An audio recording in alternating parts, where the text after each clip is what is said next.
बेरोजगारी तो है ही है, महंगाई आपके सामने है, और हमारे बाबा जी की तो गिनती आप जानते ही हो, 46 में 56 वाली। उन्हें आता है कि नहीं आता ये बात अलग है, लेकिन उन्हें 46 में 56 जरूर आता है। उत्तर प्रदेश के इटावा से बड़ी खबर आपको बता दे, समाजवादी पार्टी की पीडीए यात्रा का आज समापन हुआ। इस दौरान मंच पर खड़े होकर अखिलेश यादव ने भारतीय जनता पार्टी पर निशाना साधा और इसी के साथ साथ अपने पार्टी के कार्यकर्ताओं को संबोधित किया। और उसके बाद समाजवादी पार्टी के राष्ट्रीय अध्यक्ष अखिलेश यादव ने क्या कुछ कहा, सुनिए। देता हूँ, शुभकामनाएं देता हूँ, और हमें उम्मीद है कि आने वाले समय में इससे भी शानदार यात्रा होगी। और जिस तरह लखनऊ में चली थी, मुझे याद है मीडिया के लोग और खासकर बीजेपी के लोग सोच में पड़ गए थे कि इतने साइकिल वाले कहां से आ गए, ये तो कम थे। लेकिन आने वाले समय में देखिएगा 24 के बाद, 24 में तो साइकिल चलेगी चलेगी, लेकिन 24 के बाद जो परिवर्तन दिखाई देगा वो अलग परिवर्तन होगा, बड़ा परिवर्तन होगा। जिस यात्रा को लेकर के चले हैं, पीडीए यात्रा, मैंने कई मौकों पर कहा है, ये पीडीए ही है जो एनडीए को हराएगा, पीडीए ही है जो मुकाबला करेगा एनडीए का। और अब तो कई दल जाति जनगणना के पक्ष में बोलने लगे। वो दल भी बोल रहे हैं जिन्होंने कभी जाति जनगणना रोकी थी। जो लोग पुराना इतिहास जानते होंगे, आजादी से पहले भी जाति जनगणना हुई, आजादी के बाद जब जाति जनगणना होनी थी तो उस समय जो पार्टी सरकार में थी उसने जाति जनगणना रोकी। और चमत्कार देखिए कि आजकल कांग्रेस पार्टी भी एक्सरे की बात कर रही है कि समाज का एक्सरे होना चाहिए, और अगर हमारे डायग्नोस हो गया है, कोई बीमारी है समाज में, तो उसका इलाज क्या है? इलाज पीडीए है, इलाज समाजवादी पार्टी करेगी। और हमें पूरा भरोसा है कि जब डायग्नोस हो गई यह चीज और समाज इस बात की मांग कर रहा है कि जाति जनगणना हो और आबादी के हिसाब से हक सम्मान मिले, हमें उम्मीद है कि जब कभी भी समाजवादी लोग सत्ता में आएंगे या सत्ता में सहयोग करेंगे, सबसे पहले प्राथमिकता पे अगर कोई समाजवादी पार्टी बात रखेगी तो जाति जनगणना, और बिना जाति जनगणना के सामाजिक न्याय संभव नहीं है। इसलिए नौजवान साथियों, और मैं क्या कहूं, राष्ट्रीय महासचिव तो सब कह ही चुके हैं कि अभी तक की सबसे करप्ट और सरकार अगर कोई है तो वो भारतीय जनता पार्टी की है। आज भी कोई वो काम नहीं बता पा रहे, जो काम समाजवादियों ने किए थे वही काम दिखाई दे रहे हैं।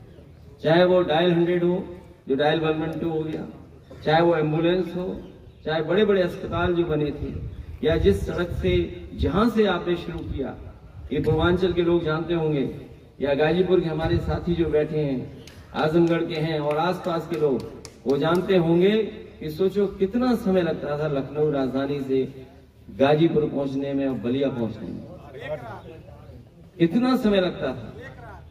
और अब जब चाहो तब लखनऊ आ जाओ, चाहो तो 2 बार चक्कर काट लो लखनऊ को। ये आजमगढ़ वाले तो काट ही लेते हैं। इसमें एक साथी है, उसका पता ही नहीं है कि आजमगढ़ में कब है, लखनऊ में कब है। ये 24 बहुत महत्वपूर्ण है। देखिए 24 की बात आई तो हो सकता है ये फाइटर एयरक्राफ्ट ही हम लोग आपको सलामी दे रहे हैं। ये जो फाइटर एयरक्राफ्ट ऊपर निकल रहे हैं, ये साइकिल वालों को सलामी देते हुए जा रहे हैं। इस 24 में जीत होगी हम लोगों की। और मैं तो ये कहूंगा जो मैच गुजरात में हुआ है,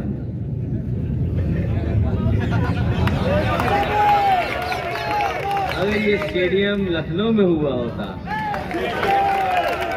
और उन्हें आशीर्वाद बहुतों का मिलता, टीम को आशीर्वाद एक तो भगवान विष्णु का मिलता क्योंकि कान्हा नाम से है वो स्टेडियम। बीजेपी वालों पे रहा नहीं गया, उन्होंने अटल बिहारी वाजपेयी जी के नाम पे कर दिया। अगर वहां पर मैच होता तो भगवान के साथ साथ अटल बिहारी वाजपेयी जी का भी आशीर्वाद मिलता और इंडिया जीत गई होती। अब सुनने में आ रहा है कि वहां की पिच भी गड़बड़ थी, और जो लोगों की तैयारी थी वो तैयारी आधी अधूरी रह गई।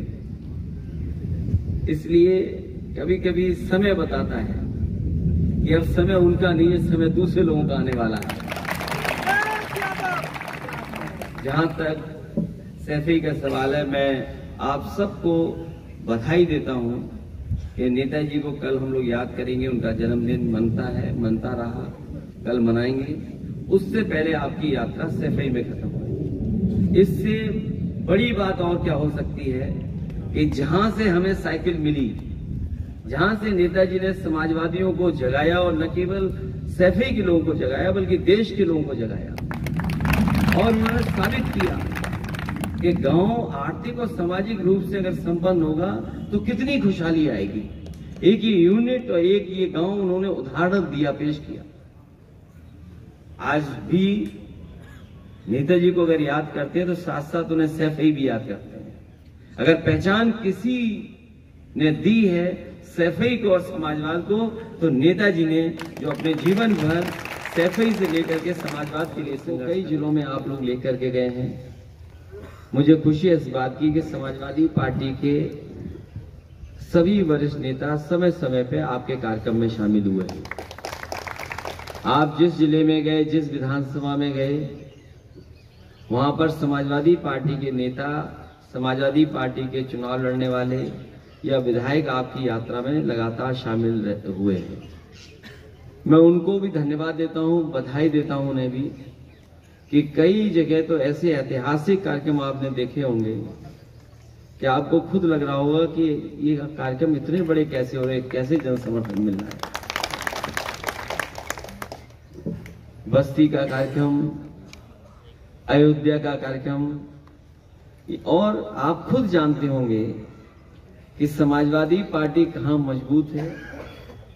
आप ये भी जानते होंगे कि समाजवादी पार्टी का कौन सा नेता समाजवादी पार्टी के प्रति पूरी ईमानदारी से समर्पित है।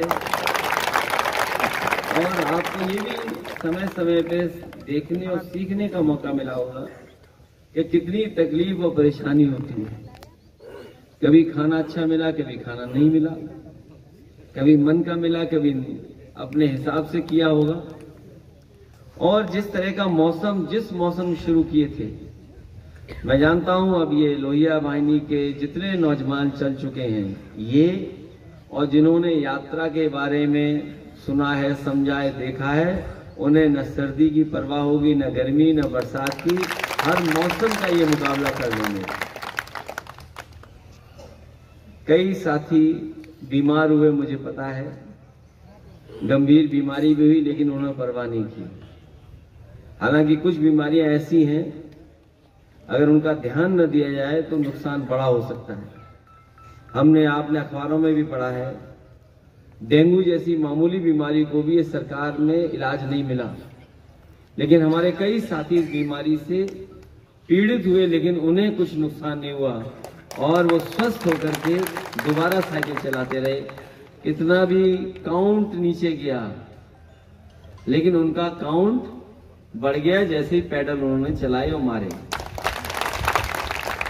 आज भी हमारे साथी कुछ बीमार हैं, और मैंने जब डॉक्टर से बात की सुबह, तो डॉक्टर कह रहे थे कि वो ये वार्ड में रुकना नहीं चाहता है, वो अभी भागना चाहता है। और मैं जानता हूं इस बात को, आप लोग भी ये जानते होंगे कि अस्पताल में जैसे ही थोड़ा व्यक्ति ठीक होता है या उसको लगने लगता है कि अब मैं ठीक हूं, तो वो अस्पताल का बिस्तर छोड़ करके भागना चाहता है। मैंने ही डॉक्टर साहब से कहा कि एक शाम और रोक लो उन्हें, क्योंकि थोड़ा बीमार है, अभी ठीक हो जाएगा, उसके बाद हम लोग उनसे भी मिल लेंगे। मैं जानता हूं बहुत सारे साथियों ने कई परेशानियों का सामना किया है। आप लोग लगभग 40 जिले गए हैं और 8,500 किलोमीटर से ज्यादा आपने पदयात्रा और साइकिल के माध्यम से लोगों के बीच में गए हैं। शायद देश में बहुत ही कम दल के नेता रहे होंगे या नौजवान रहे होंगे जिन्होंने इतनी बड़ी यात्रा की होगी। और अभी यात्रा ये खत्म नहीं हुई है, ये यात्रा अभी और चलनी है। ये बीच में इसलिए विराम लगा है क्योंकि चुनाव हमारे सामने है। कुछ दिन की छुट्टी और उसके बाद चुनाव के बाद आपको उत्तर प्रदेश फिर घूमना है। और हो सकता है 24 में अगर हम लोग कामयाब हो जाएंगे तो आपको 27 तक इंतजार नहीं करना पड़ेगा। 24 के बाद ही कुछ लोग जब निकले होंगे अम्बेडकर नगर से, तो आपने देखा वो पुल जो समाजवादियों की सरकार में बना था और वो पावर प्लांट जिससे उत्तर प्रदेश को बिजली मिल रही है। आज भी मैं कहना चाहता हूं पत्रकार साथियों के सामने, जो उत्तर प्रदेश में बिजली उपलब्ध है और जो इंफ्रास्ट्रक्चर समाजवादियों की सरकार में बना था, उसी कारण आज बिजली उपलब्ध हो पा रही है। वरना भारतीय जनता पार्टी ने अभी तक 1 यूनिट बिजली बनाने का कारखाना नहीं लगाया। जो कुछ है वही समाजवादियों की सरकार का। इसलिए बहुत सारे काम हम गिना सकते हैं। मुझे खुशी है इस बात की कि हमारे नौजवान, हमारे लोहिया वाहिनी के और पूरे उत्तर प्रदेश के कई हिस्सों के नौजवान जो चल कर के आए हैं, मैं उनको बधाई देता हूं, शुभकामनाएं देता हूं।